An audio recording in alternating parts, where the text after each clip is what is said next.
Students के लिए account के बारे में, अकाउंटिंग क्या होता है ना, इसका क्या डिफिनीशन है। क्योंकि जो भी स्टूडेंट 11th में प्रवेश करते हैं, आते हैं 10th से, उनको ये जानना ज़रूरी होता है कि अकाउंट है क्या, लेखांकन है क्या, इसमें क्या होता है। इसके बारे में आज हम आप लोगों को बताने जा रहे हैं, अर्थात लेखांकन का परिचय, इंट्रोडक्शन ऑफ अकाउंटिंग। ठीक है। इससे पहले हम एक वीडियो आप लोगों के लिए डाले हैं, है ना, जिसमें बताया गया है कॉमर्स क्या है, कॉमर्स का इंट्रोडक्शन, क्यों कॉमर्स ले सकते हैं, इसमें क्या करना, उसका स्कोप क्या है, पहले का वीडियो में हम ऑलरेडी बता चुके हैं। आज हम आपका अकाउंटेंसी जो बुक है उसको स्टार्ट करने वाले हैं, है ना। इसमें जो इसेंशियल टॉपिक है उसका वीडियो आगे आपको देते रहेंगे, डालते रहेंगे, ताकि आपको अच्छे ढंग से समझ में आ सके, है ना। तो चलिए बताते हैं आज अकाउंटिंग क्या है। देखिए, अकाउंट के बारे में लोगों का धारणा होता है कि ये कोई नई पढ़ाई है ना, कुछ नया है, ठीक है। तो एज ए डिसिप्लिन, एक संकाय के रूप में, है ना, आधुनिक तो है, लेकिन इसका जो कार्य है, इसका जो फंक्शन है अकाउंट का, लेखा का, ये वैदिक काल से ही होते आ रहा है, चलते आ रहा है। ये सोचने वाली बात है कि जिस समय राजतंत्र था, है ना, जिस समय राजा महाराजा लोग थे, जितने भी पुरानी बात को लीजिए, सभी में तो जो भी राजा थे उनका मुख्य काम था राज चलाना। राज चलाने के दरमियान उनको भी रेवेन्यू की आवश्यकता होती थी, वो भी अपने जनता से, अपने प्रजा से टैक्स के रूप में धन वसूलते थे। तो क्या राजा इस काम को खुद करते थे? उनका आदमी, अर्थात उस समय इस काम को करने वाले होते थे, है ना, उनका डिफरेंट तरह का पद होता था, पोस्ट होता था। जैसे तहसीलदार होते थे, मुंशी होते थे, पटवारी होते थे, गुमस्ता होते थे। ये सब लोग ये हिसाब किताब करते थे, जनता से, प्रजा से लगान वसूलना, टैक्स वसूलना, और फिर राजा के कोष में, फंड में उसको डालना, रखना, उसके खजाना में उसको डालना और राजा को उसका हिसाब देना। तो सोचने वाली बात है कि उस समय भी जितने सारे धन वसूलते होंगे प्रजा से, क्या उसको वो लोग याद रखते होंगे? नहीं। तो उस समय का जो भी प्रचलित मुद्रा होगा, है ना, जो भी करेंसी उस समय का राजा का अपना अपना जो होगा, तो उसी करेंसी में, उसी मुद्रा में, अर्थात अंक में, मुद्रा, किसी भी मुद्रा का वैल्यू क्या होता है? अंक में होता है। तो जरूर किसी न किसी रूप में लिखते हैं। उस समय हर राजा का हिसाब किताब लिखने का अपना अलग अलग तरीका होता है। कोई यूनिवर्सल सिद्धांत, प्रिंसिपल नहीं था उस समय कि पूरे दुनिया का या पूरे जितने भी सत्ता शासन में सब लोग हैं, सबका एक ऐसा कुछ नहीं था। सबका अपना अपना तरीका था, जो कि यूनिवर्सल नहीं था, लेकिन था जरूर, है ना। अकाउंट्स उस समय भी मेंटेन होता था, लेखांकन उस समय भी होता था, लेकिन कोई यूनिवर्सल सिद्धांत नहीं था, प्रिंसिपल नहीं था, अंक में लिखते थे। चूँकि हम ऐसा इसलिए बता रहे हैं कि अकाउंटिंग का मतलब हिंदी में क्या है? लेखांकन। लेखांकन अर्थात अंक में लेखा करना, राइट इन डिजिट। कोई भी लेन देन जिसका अंक में मूल्यांकन संभव नहीं है, प्रत्यक्ष रूप से उसको अकाउंट में नहीं लिखा जा सकता। अर्थात वही लेन देन जिसका अंक में मूल्यांकन, राइट इन डिजिट, उसी को अंक में लिखा जा सकता है। तो उस समय जो भी प्रचलित मुद्रा था उसमें वो लोग लिखते होंगे, तो वह भी लेखांकन था, लेकिन यूनिवर्सल कोई प्रिंसिपल उसके लिए नहीं था इसलिए वो सर्वमान्य नहीं था। धीरे धीरे समय बदलता गया, मॉडर्नाइज होता गया, है ना, बिजनेस का स्कोप बढ़ते गया, लोग काफ़ी मात्रा में आधुनिक समय में सब लोग बिजनेस से प्रत्यक्ष या अप्रत्यक्ष रूप से सब लोग जुड़ गए, है ना, चाहे वो सरकारी संस्था हो अभी का या निजी क्षेत्र का अर्थात प्राइवेट हो, सब लोग किसी न किसी रूप में प्रत्यक्ष या अप्रत्यक्ष, छोटे या बड़े, है ना, बिजनेस से जुड़े हुए हैं, व्यवसाय से जुड़े हुए हैं।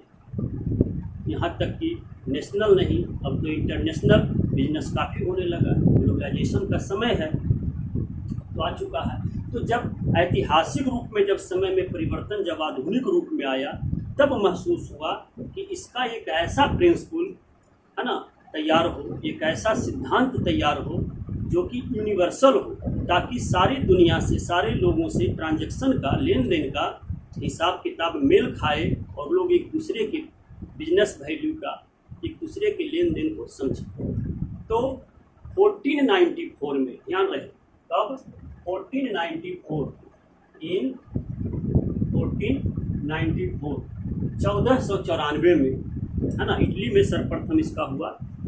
तो खोज लुकास पेशियोली, क्या उनका नाम था? लुकास पेशियोली या कोई पेशियोली बोलते हैं, लुकास पेशियोली या लुकास पेशियोली, है ना। इन्होंने सर्वप्रथम अकाउंटिंग का एक यूनिवर्सल प्रिंसिपल, मूल सिद्धांत का खोज किया। कब? 1494 में। ऑब्जेक्टिव के लिए आपको ध्यान में रखना होगा ये सारी बातें। किसने किया? तो लुकास पेशियोली। एक सिद्धांत बनाया, एक प्रिंसिपल बनाया, और ये पूरे यूनिवर्सली रूप में, है ना, सार्वभौमिक रूप में सर्वमान्य इसको मान्यता मिला, और पूरी दुनिया का हिसाब किताब धीरे धीरे इसी रूल से होने लगा, और इसका परिणाम भी अच्छा मिलने लगा, है ना। तो कब? इन 1494 1494 में, है ना, अकाउंटिंग सिद्धांत का खोज हुआ। किसने किया? लुकास पेशियोली ने, लुकास पेशियोली, है ना। अब जब इसका खोज हो गया तो फिर इसका उपयोग भी होने लगा, सर्वमान्य हो गया, लोग इसके अनुसार अपना हिसाब किताब करने लगे। तो लुकास पेशियोली ने जो जिस प्रिंसिपल से, जिस नाम से इस प्रिंसिपल को पूरी दुनिया में प्रचलित कराया, इंट्रोड्यूस कराया, उसका नाम रखा इन्होंने, क्या है? डबल एंट्री सिस्टम, है ना, डबल एंट्री सिस्टम, दोहरा लेखा प्रणाली। हिंदी क्या होता है? दोहरा लेखा प्रणाली, दोहरा लेखा प्रणाली, है ना, जिस पर चर्चा हम आगे करेंगे। यही प्रिंसिपल है, यही रूल है अकाउंट बनाने का। इसका अगला वीडियो में हम दोहरा लेखा प्रणाली क्या होता है, क्या उसमें है, डेबिट क्रेडिट वगैरह जो भी है, अगले वीडियो में हम डालेंगे। आज हमसे अकाउंटिंग का इंट्रोडक्शन के बारे में, इसके एसेंशियल पॉइंट्स टॉपिक के बारे में हम चर्चा करेंगे। तो इस नाम से इन्होंने, लुकास पेशियोली ने, है ना, एक फॉर्मूला बनाया, एक सिद्धांत बनाया अकाउंटिंग के लिए, अकाउंट के लिए, जो कि सर्वमान्य हुआ, पूरी दुनिया में प्रचलित। ठीक है। अब हम इसमें और आगे हम जिक्र करते हैं कि अब इसकी प्रकृति, इसका स्वभाव, किस प्रकार के ट्रांजैक्शन, लेन देन का इसमें एंट्री लेखा होता है ना, लेखा किया जाता है सारे। तो इसमें अब अकाउंटिंग का, जैसा कि हम बताए थे हिंदी में, कि लेखांकन, लेखा करना, लेकिन लिखना क्या चीज़ में? अंक में। द ट्रांजैक्शन, है ना, the transactions which are measured in money or that can be written in digit, है ना, वह ट्रांजैक्शन जिसका, वह लेन देन जिसका, है ना, वैल्यू, मूल्यांकन अंक में हो, मुद्रा में हो, जिसे अंक में लिखा जा सके, उसी को, है ना, लेखांकन में, अकाउंटिंग में लिया जा सकता है। जिस ट्रांजैक्शन का मनी मेजरमेंट नहीं है, जो भी जिस देश का प्रेजेंट करेंसी है, मुद्रा है, उसमें अगर उसका वैल्यूएशन संभव नहीं है, प्रत्यक्ष रूप से उसे अकाउंट में लिखा नहीं जा सकता। अर्थात अकाउंट में जो भी लिखा जाएगा उसी लेन देन को लिखेंगे जिसका अंक में अर्थात मुद्रा में, ध्यान रहे, मुद्रा में, अंक में मूल्यांकन किया जा सके। बहुत सारे ट्रांजैक्शन ऐसे होते हैं व्यवहारिक रूप में जिसका मनी मेजरमेंट नहीं। जैसे आप बोलते हैं कि कोई आदमी का बिजनेस में अच्छा व्यवहार है, तो आप कह सकते हैं कि उसका व्यवहार का मूल्य कितना हुआ, कितना रुपया का अच्छा व्यवहार कर सकता है या कितने डॉलर का कर सकता है। प्रत्यक्ष संभव नहीं है, लेकिन वो इफेक्ट डालता है बिजनेस में। अगर उसको भी लेना है तो आगे चल करके पढ़ाया जाएगा गुडविल के रूप में। गुडविल क्रिएट करने में उसका वैल्यू होता है। तो आगे की बात, तो अभी इसका मतलब यही हुआ, वह लेन देन जिसका अंक में मूल्यांकन हो, जिसका मुद्रा में मूल्यांकन हो, करेंसी में मूल्यांकन हो, है ना, उसी को अकाउंट में लिखा जाता है। अब हम इसे मिटा रहे हैं, आप लोग इस पर ध्यान दीजिएगा। नोट करना चाहते हैं तो कर लीजिएगा, है ना। कब हुआ खोज? 1494 में। किसने किया? लुकास पेसियोल ने। जिस नाम से अकाउंटिंग का सिद्धांत बनाया उसका नाम है डबल एंट्री सिस्टम। ठीक है, अब हम आगे देखिए बताते हैं इसके बारे में कि इसकी प्रकृति को बताते हुए इसका डिफिनीशन हम बताएंगे, इसका नेचर क्या है, नेचर को बताते हुए, है ना। अब देखिए अकाउंट के बारे में साफ बता दिए कि वह लेन देन जिसका मनी मेजरमेंट संभव हो, जिसका अंक में मूल्यांकन संभव हो, उसी को लेखांकन में जगह मिल सकता है, अदरवाइज नहीं। अब है कि लेखांकन में ये देखना है पहला पॉइंट कि ये क्या है, मनी, मुद्रा। क्या है? मुद्रा। इसमें पहले लेखांकन का पहला क्या है, वह ट्रांजैक्शन जिसका मनी मेजरमेंट। ट्रांजैक्शन मतलब लेन देन, लेन देन का तो होना जरूरी है बिजनेस में, या कोई भी आदान प्रदान की क्रिया को हम लोग क्या बोलते हैं, लेन देन, है ना। ट्रांजैक्शन अंग्रेजी में बोला जाता है। तो वह लेन देन जिसका मनी मेजरमेंट संभव हो या अंक में जिसका मूल्यांकन हो। अंक लिखने का मतलब है कि जिस देश का लेन देन का वैल्यू क्या है, किसी भी किताब का, कलम का, कॉपी का, हर चीज़ का मूल्य होता है। मूल्य क्या होता है? जो जिस देश में जैसा है उस देश के करेंसी अर्थात अंक में। ठीक है, मनी मेजरमेंट।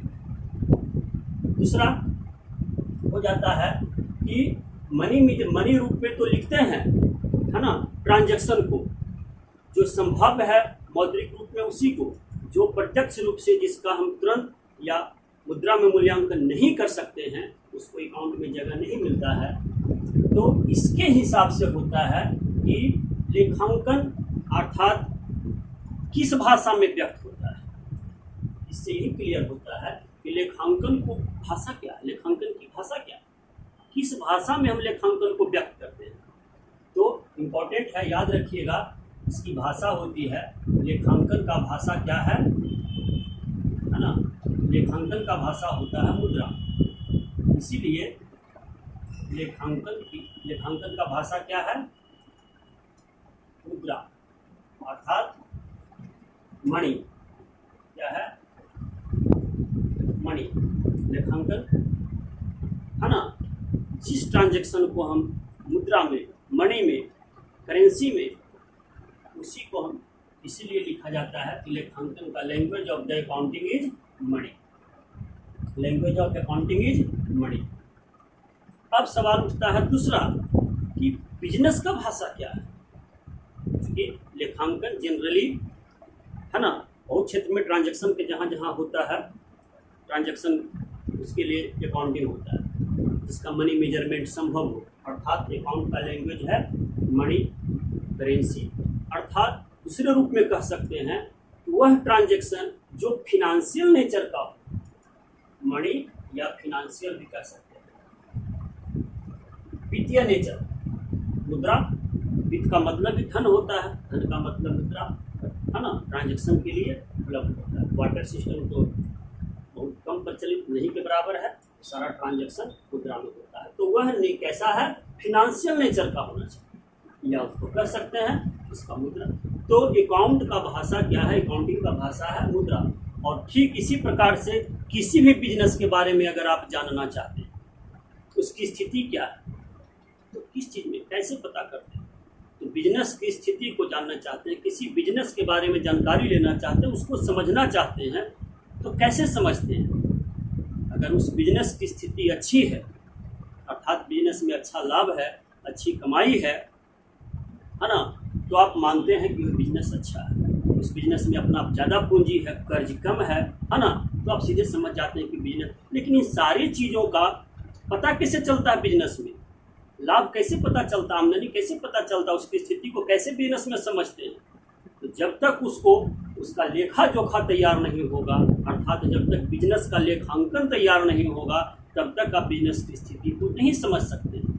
अर्थात बिजनेस का भाषा क्या हो गया? व्यवसाय का, हिंदी में लिख रहे हैं, व्यवसाय की भाषा क्या है ना? व्यवसाय की भाषा क्या हो गई? लेखांकन। व्यवसाय का भाषा है लेखांकन, अकाउंटिंग। बिजनेस किस भाषा में बात करता है? लेखांकन की भाषा में। लेखांकन से ही पता चलता है कि बिजनेस की स्थिति कैसी है, बिजनेस में कैसा चल रहा है, बिजनेस में कैसा आमदनी है, क्या नुकसान है या अच्छी बुरी, सब। तो याद रखिएगा, आपको कॉम्पिटिटिव एग्जाम में भी काम आएगा और आपका ऑब्जेक्टिव में भी जो एग्जाम होता है उसमें भी काम आएगा। ये लेखांकन का भाषा मुद्रा और व्यवसाय की भाषा क्या होती है? लेखांकन। अर्थात बिजनेस के सारे ट्रांजैक्शन को, है ना, लेखांकन का जो प्रिंसिपल है, सिद्धांत है, रूल है, उस रूल में उसको मौद्रिक रूप में लिखते हैं, है ना, तब वो क्लियर होता है कि हमारी बिजनेस की स्थिति कैसी। ठीक है, तो ये सब इसके इम्पोर्टेंट टर्म है। पहला फिर से बोल देते हैं, अकाउंटिंग रूल का खोज किसने किया? लुकास पेसियोल ने। कब किया? 1494 1494 में।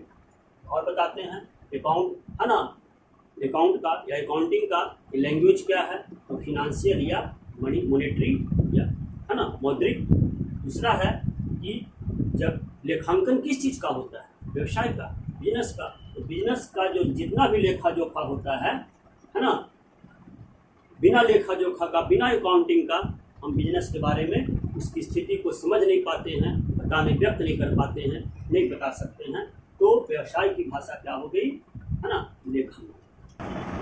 तो अब आपको अकाउंट का, है ना, अकाउंटिंग का डिफिनीशन के बारे में जितने सारे इसके कैरेक्टरिस्टिक्स, इसके टर्म्स को बताए, उसके बाद हम इसका डिफिनीशन आपको अब बता रहे हैं। अकाउंटिंग का डिफिनीशन में है, ऐसे तो इसका डिफिनीशन बहुत सारे लर्नेड विद्वानों ने दिया, बहुत सारे संस्थान ने दिया, लेकिन सबका निचोड़ के रूप में हम अपनी ओर से आपको एक डिफिनीशन बता रहे हैं। इसका डिफिनीशन में है कि लेखांकन को साइंस एंड आर्ट दोनों माना गया है, कला एवं विज्ञान दोनों है। कैसे है? तो पहले डिफिनीशन बता दें, उसके बाद का जो इस टॉपिक पर चर्चा करेंगे। कला विज्ञान इसकी प्रकृति है, कला विज्ञान साइंस आर्ट कैसे है। तो लेखांकन कला एवं विज्ञान, साइंस एंड आर्ट दोनों होते हैं, जिसमें कोई भी लेन देन, अर्थात कोई भी व्यवसायिक लेन देन, या आप जो भी कह सकते हैं कि अब तो लेखांकन तो गैर व्यवसायिक संस्थान का भी होता है, इसलिए कोई भी लेन देन जिसका आप, है ना, लेखा तैयार करना चाहते हैं, कोई भी लेन देन जिसका मनी मेजरमेंट संभव, अर्थात जिसका मुद्रा में मूल्यांकन संभव हो, जैसा कि हम बता चुके हैं, और कह सकते हैं कि जिसका या जो फिनेंशियल नेचर का हो, वह ट्रांजैक्शन जो फिनेंशियल, जो वित्तीय नेचर का हो, या जिसका मनी मेजरमेंट अर्थात मौद्रिक मूल्यांकन संभव हो, मुद्रा में माप संभव हो, है ना, उसे एक निश्चित सिद्धांत, एक स्पेसिफिक प्रिंसिपल सिस्टमेटिकली पुस्तकों में लिखना ही लेखांकन है, जिसके अंतर्गत क्या क्या होते हैं? जर्नल, लेजर, ट्रायल बैलेंस, है ना, फाइनल अकाउंट, बैलेंस शीट भी है, लाभ हानि खाता, बैलेंस शीट तैयार किए जाते हैं और उनका विश्लेषण किया जाता है। अकाउंटिंग के डिफिनीशन में इतनी सारी बातें फिर से इसको देखिए। वह लेन देन, यानी अकाउंटिंग क्या है? कला एवं विज्ञान, साइंस एंड आर्ट दोनों है ना, कला एवं विज्ञान दोनों है, जिसमें कोई भी लेन देन जो वित्तीय नेचर का, फिनेंशियल नेचर का हो, अर्थात जिसका मनी मेजरमेंट संभव हो या जो मॉनेटरी नेचर का हो, उसे एक निश्चित सिद्धांत, यहाँ सिद्धांत कौन सा, तो लुकास पेसियोल द्वारा जो बताए हम अभी, लुकास पेसियोल द्वारा बनाया हुआ जो प्रिंसिपल है, जो यूनिवर्सली है, पूरे संसार में सर्वमान्य है, वैल्यूएबल है, डबल एंट्री सिस्टम, वो भी कह सकते हैं कि दोहरा लेखा प्रणाली सिद्धांत के अनुसार पुस्तकों में लिखना, है ना, लेखांकन है, जिसके अंतर्गत सबसे पहले तिथिवार क्रम क्रोनोलॉजिकल ऑर्डर में, है ना, सिस्टमेटिकली सिस्टम में है, तो सबसे पहले जर्नल तैयार होता है। जर्नल को रिकॉर्डिंग करते हैं, सारे ट्रांजैक्शंस को सिस्टमेटिकली रिकॉर्ड करना, उसके बाद उसे क्लासिफाई करना, जिसको कि हम लेजर कहते हैं। लेजर के बाद फिर उसको समराइज करना, जिसे ट्रायल बैलेंस कहा जाता है ना, सारांश बनाना उसका। उसके बाद उसका निष्कर्ष निकालना, लाभ या हानि, जिसके लिए लाभ हानि खाता अर्थात पीएल अकाउंट, फाइनल अकाउंट तैयार करना, और अंत में बिजनेस की यानी उस संस्थान की आर्थिक स्थिति को जानने के लिए क्या तैयार होता है, बैलेंस शीट, आर्थिक चिट्ठा। और इतने सारे तैयार करने के बाद उसका विश्लेषण करना भी अकाउंटिंग में शामिल है। तो ये इसका डिफिनीशन है ना। तो डिफिनीशन, अब हम डिफिनीशन के बाद बताने जा रहे हैं कि इसकी प्रकृति क्या है। तो इसकी प्रकृति में बताया गया कि यह कला एवं विज्ञान दोनों है। क्या है,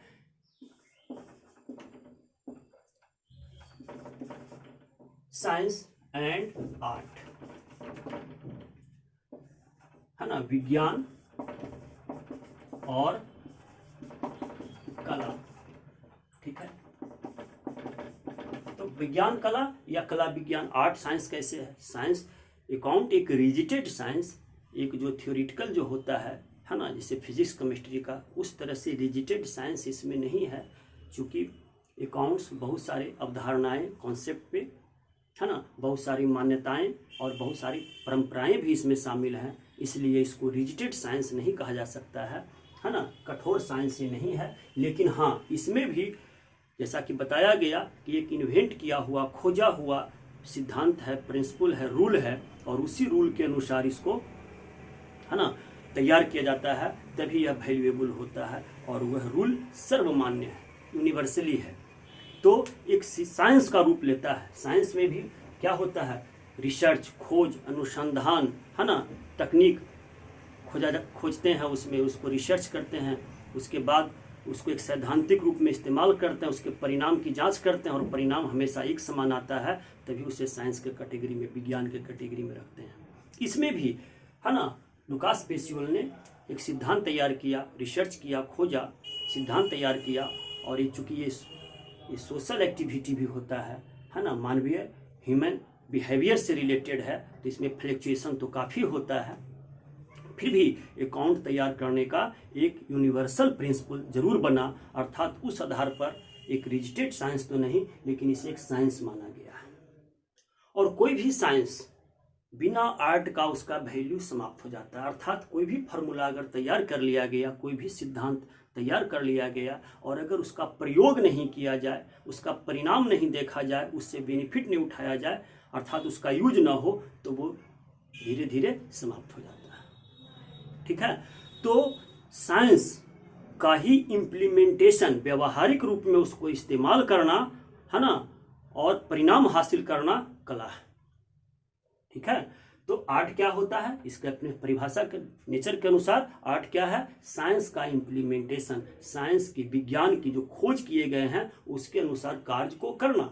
अकाउंट में भी साइंस के रूप में डबल एंट्री सिस्टम लुकास पेसियोल ने खोजा, एक सिद्धांत बनाया, और उस सिद्धांत को पूरी दुनिया में, है ना, एक कलात्मक रूप में लागू करते हैं, उसी के अनुसार सारा रिजल्ट प्राप्त करते हैं, सारा लेखा जोखा तैयार होता है। तो काम को करना, इम्प्लीमेंट करना आर्ट है, इसलिए इसको साइंस एंड आर्ट दोनों माना जाता है। साइंस के लिए सिद्धांतिक रूप में, है ना, ये है, इसके लिए इसको अकाउंटेंसी बोला जाता है, और आर्ट रूप में इसे अकाउंटिंग बोला जाता है, लेखांकन बोला जाता है, और लेखाकर्म, ठीक है। तो ये इसकी प्रकृति के अनुसार ये चीज इसमें साइंस है, आर्ट है। अब एक सवाल इसमें और उठेगा तुमको कि अकाउंट पहले नहीं बना था, पहले अकाउंटिंग या अकाउंटेंसी नहीं बना था, पहले बुक कीपिंग के नाम से आया था, है ना, बाद में धीरे धीरे ये अकाउंटिंग रूप में कन्वर्ट हो गया। तो अब हम आपको बताने जा रहे हैं अकाउंट में बुक कीपिंग क्या है ना, बुक कीपिंग क्या है। तो बुक कीपिंग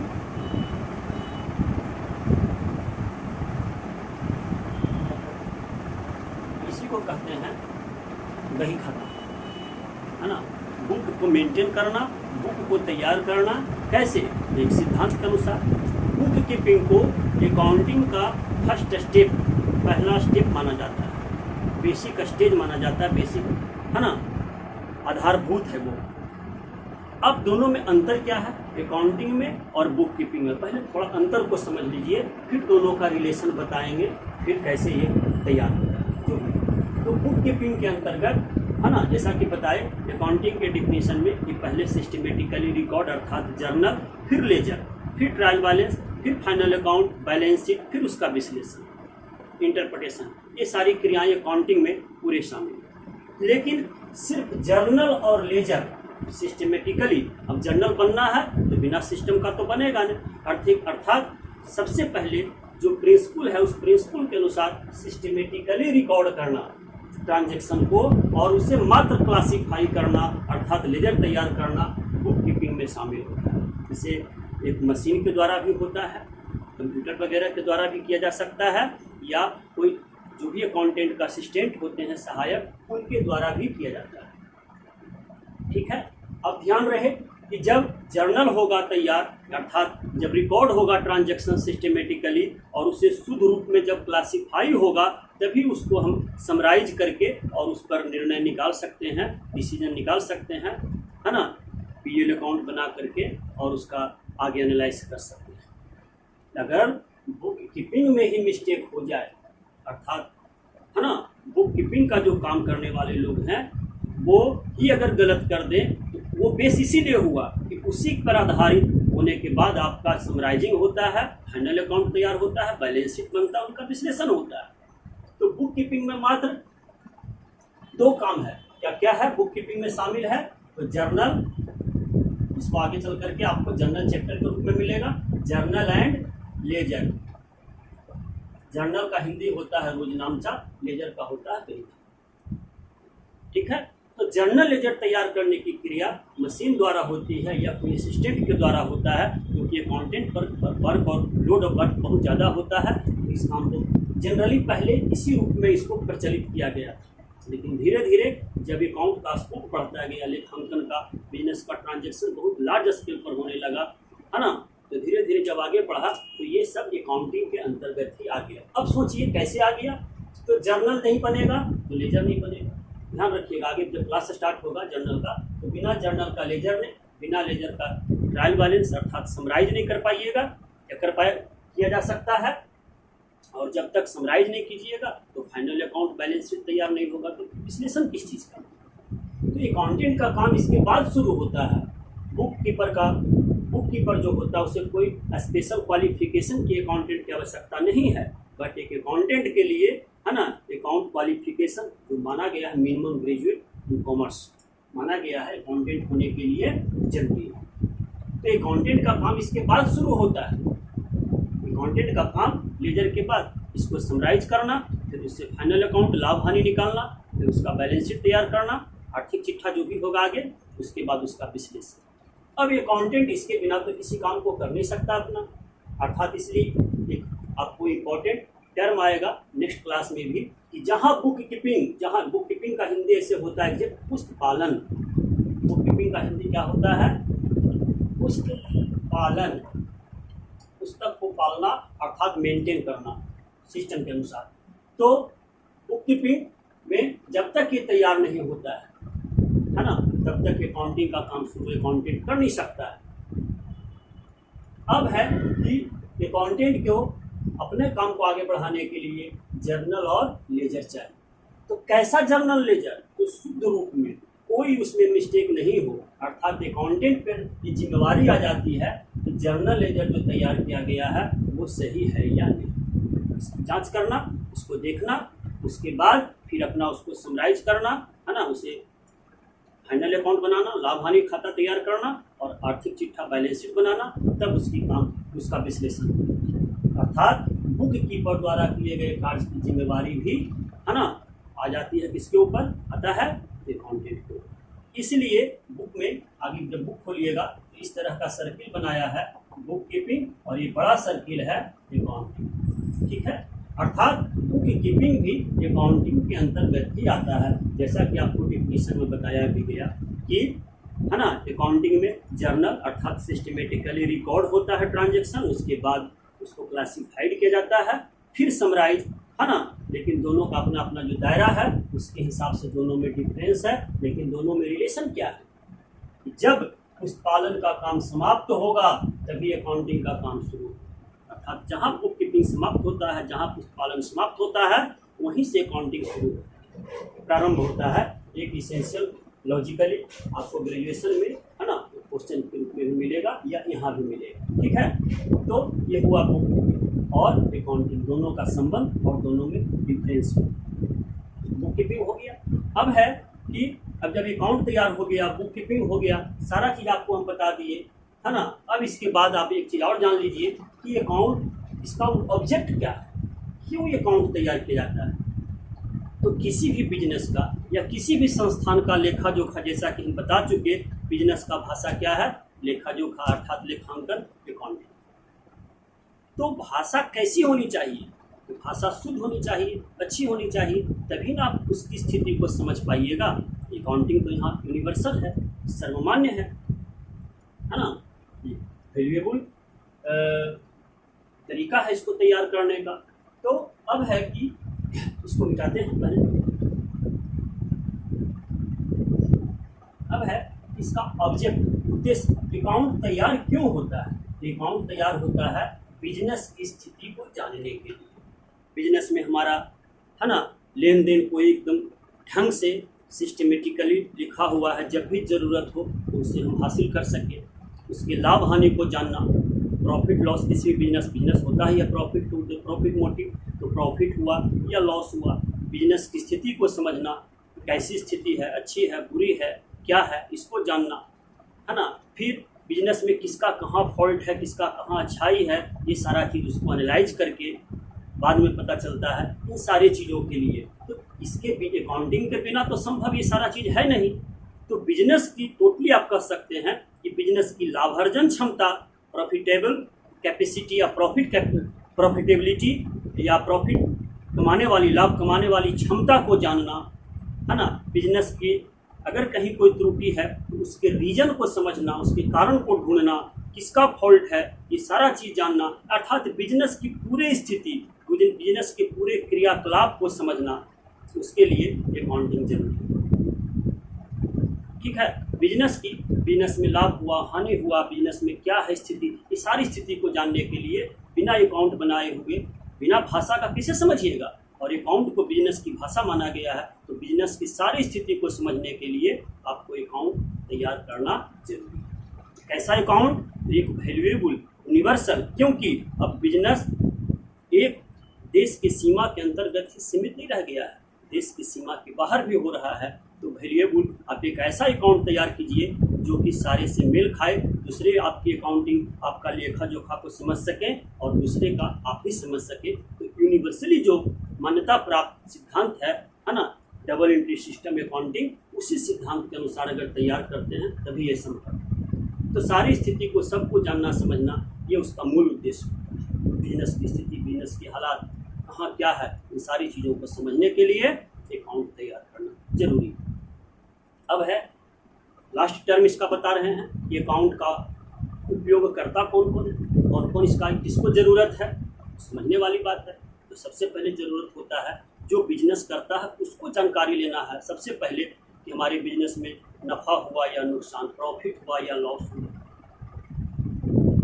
फिर हमारे बिजनेस में स्थिति कैसी है, अगर कोई दिक्कत है तो किसके मिस्टेक से, कहाँ गलती हुआ, क्या हुआ, ये सब जानने की आवश्यकता किसकी होती है? सबसे पहले मालिक। उसके बाद मैनेजमेंट, जो पूरे बिजनेस को ऑपरेट कराता है, संचालित कराता है, सारे बिजनेस की क्रियाकलाप की जिम्मेवारी उसी के ऊपर होती है। जैसे कंपनी रूप में भी बड़ा स्केल का बिजनेस में, तो मैनेजमेंट का कैसा परफॉर्मेंस है, इसको समझने के लिए आपको अकाउंट की आवश्यकता है। बिना एक वैल्यूएबल सिद्धांत है ना, एक रूल के अनुसार जब तक अकाउंट तैयार नहीं होगा तब तक ये सब पता नहीं चल सकता है। एनालाइज के बाद पता चलता है कि अगर कोई दिक्कत है, फॉल्ट है, तो किसका कारण, मैनेजमेंट का क्या फॉल्ट है। तो मैनेजर को भी ये जानने की आवश्यकता होती है कि हमारी कौन सी एक्टिविटी, हमारा कहाँ क्या अच्छाई है, कहाँ बुराई है। अच्छाई है उसको आगे बढ़ाना है, बुराई है उसको इम्प्रूव करना, सुधारना है, करेक्ट करना है, ताकि फिर से दोबारा वो ना हो। तो मैनेजमेंट की आवश्यकता होती है। इसके अलावा जो बिजनेस का फाइनेंसर होते हैं, अलग से जो लोन वगैरह देने वाले, वो बिजनेस की स्थिति को जानना चाहते हैं। तो कैसे जानेंगे, उसकी अकाउंटिंग के द्वारा ही जानेंगे कि बिजनेस की स्थिति कैसी है, तब वो लोन सेंक्शन करेंगे। पूरी स्थिति वाले को कोई लोन देता नहीं है क्योंकि डूबने का डर है। फिर इसके एम्प्लॉय हैं, कर्मचारी हैं, ये लोग जानना चाहते हैं कि क्या हमारा जो इनकम हो, वेतन है, बोनस है, ये मिल रहा है या नहीं। तो कैसे समझेंगे, तो बिजनेस की अगर अच्छी स्थिति होगी तभी ना बोनस मिलेगा, तभी ना आपको इंसेंटिव मिलेगा, वेतन में वृद्धि होगा। बुरी स्थिति में तो संभव नहीं है। तो स्थिति को समझने के लिए एम्प्लॉय को भी इसकी आवश्यकता होती है अकाउंटिंग, ठीक है। इसके अलावा और जो क्रेडिटर्स होते हैं, सप्लायर वगैरह होते हैं, वो भी अपना माल तभी देते हैं जब बिजनेस की स्थिति बुरी, उनको पता चलेगा कि अच्छी स्थिति नहीं है, तो लोग उधार देना धीरे धीरे रोक देते हैं, मेरा पैसा फंस जाएगा। तो वो लोग भी जानना। इसके अलावा बहुत सारे लोग हैं, गवर्नमेंट टैक्स लेने के लिए बिजनेस की स्थिति को जानता है कि कैसा इनकम है, क्या है। और हमारे चूँकि बिजनेस का पूरे कंट्री का इकोनॉमी है ना, एक लार्ज स्केल पर डिपेंड करता है, इंडस्ट्रियल सेक्टर पर, औद्योगिक क्षेत्र पर, बिजनेस पर। तो सरकार भी जानना चाहता है कि हमारे देश में बिजनेस की स्थिति कैसी है। कैसे पता चलेगा, उसकी भाषा अकाउंटिंग से। तो बहुत सारे इसके यूजर्स हैं। और इस तरह से अब अकाउंट में जब आगे बढ़िएगा तो अकाउंट में आपको डिफरेंट तरह का और सेक्टर है, कॉस्ट अकाउंटिंग है, मैनेजमेंट अकाउंटिंग है ना, बहुत तरह का और है। इसमें पढ़ाई होता है, गवर्नमेंट का अकाउंट होता है, NGO संस्थान का अकाउंटिंग होता है, सबका अकाउंटिंग का टाइप्स भी बन गया है, ठीक है। तो आज हम आपको अकाउंटिंग के बारे में इंट्रोड्यूस कराए हैं। अकाउंटिंग क्या है, उसका उद्देश्य क्या है ना, क्यों तैयार किया जाता है, बुक कीपिंग क्या है ना, अकाउंटिंग क्या है, दोनों में डिफरेंस क्या है, दोनों में रिलेशन क्या है। इसके अलावा साइंस है, आर्ट है, साइंस के लिए इसको अकाउंटेंसी, आर्ट के लिए अकाउंटिंग, ये सारा चीज़ आपको हम समझाने का, बताने का कोशिश किए हैं। उम्मीद करते हैं इसकी अच्छे से अच्छे बेनिफिट आप उठा पाएंगे, आप समझ पाएंगे, ठीक है। तो एक बात और आपको हम बताना चाहते हैं कि अब हम इसका न्यूमेरिकल भी क्लास स्टार्ट करेंगे ऑनलाइन। तो उसमें जो इच्छुक स्टूडेंट हैं, हमारे क्लास को 11th का ज्वाइन करने वाले हैं क्लास स्टार्ट, तो उसमें जो चाहते हैं कि क्लास ज्वाइन करें, वो हमारे नंबर पे लिख देते हैं बोर्ड पे, इस पे कांटेक्ट करके हमसे बात कर सकते हैं और क्लास ज्वाइन कर सकते हैं, ठीक है। उनको लिंक मिलेगा, लिंक से हमसे कनेक्ट होकर के और अपना क्लास स्टार्ट कर सकते हैं, पढ़ सकते हैं। उम्मीद करते हैं कि आपको मैक्सिमम सेटिस्फैक्शन मिलेगा, ठीक है। तो इस तरह से अब अगला वीडियो आपको हम बताएंगे सिद्धांत के बारे में, डबल एंट्री सिस्टम क्या है, डेबिट क्रेडिट क्या है और क्या क्या है, इसके बारे में भी आपको जानकारी देंगे, ठीक है।